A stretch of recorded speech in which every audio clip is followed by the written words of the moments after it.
ये एक लड़की की सच्ची कहानी है जो हमें कठिन से कठिन परिस्थिति के बावजूद जीवन को सकारात्मक तरीके से जीने और अपने लक्ष्य को प्राप्त करने की प्रेरणा देती है।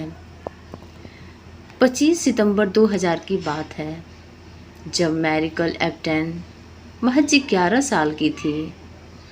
उस दिन वो अपने अंकल के साथ पानी लाने के लिए बाहर निकली हुई थी।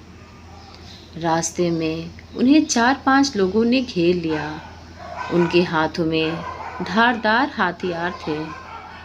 उन्होंने अंकल से ज़मीन पर झुक जाने के लिए कहा और उन्हें बेरहमी से मारने लगे। ये देख मैरिकल सदमे में आ गई। वो उन लोगों को जानती थी, वे उसके पड़ोसी थे। उसे लगा कि अब उसकी जान भी नहीं बचेगी और वो उनसे बचकर भागने लगी, पर वो छोटी थी और हत्यारे आसानी से उस तक पहुंच गए। वो चिल्लाने लगी, मुझे बचाओ, मुझे मत मारो, मुझ पर दया करो, मुझ पर दया करो, मुझे बचाओ। पर उन दरिंदों ने उसकी एक ना सुनी और उनमें से एक ने गले पर चाकू से वार किया। मैरिकल ज़मीन पर गिरकर बेहोश हो गई। जब थोड़ी देर बाद उसे होश आया तो उसने देखा कि वहाँ खून ही खून था और वे लोग अभी भी वहीं खड़े थे। इसलिए उसने बिना किसी हरकत के मरे होने का नाटक किया। जब वे लोग चले गए तब वो उठी और घर की ओर दौड़ने लगी। भागते भागते ही उसने देखा कि उसकी दोनों हथेलियां हाथ से जुड़ी लटक रही हैं। यह देख मैरिकल और भी घबरा गई और रोते रोते भागती रही। जब वो अपने घर करीब पहुंची गई तब उसकी माँ को आवाज़ लगाया। माँ बाहर आई और अपनी बेटी के ये हालत देख भयभीत हो गई। उन्होंने बेटी के तुरंत एक कंबल में लपेटा और हॉस्पिटल ले गई।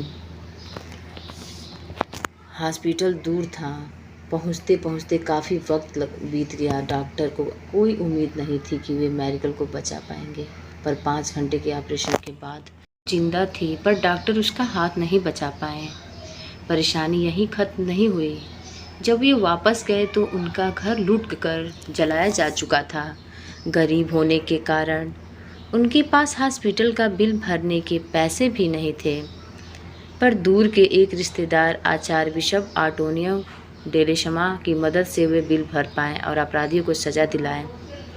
इतना कुछ भी हो जाने के बाद भी मैरिकल ने कभी भगवान को नहीं किसी कोशा कि उसके साथ ही ऐसा क्यों हुआ, बल्कि उसका कहना है कि ईश्वर में विश्वास रखते हुए मैं और भी दृढ़ निश्चित हो गई कि मुझे एक सामान्य जीवन जीना है।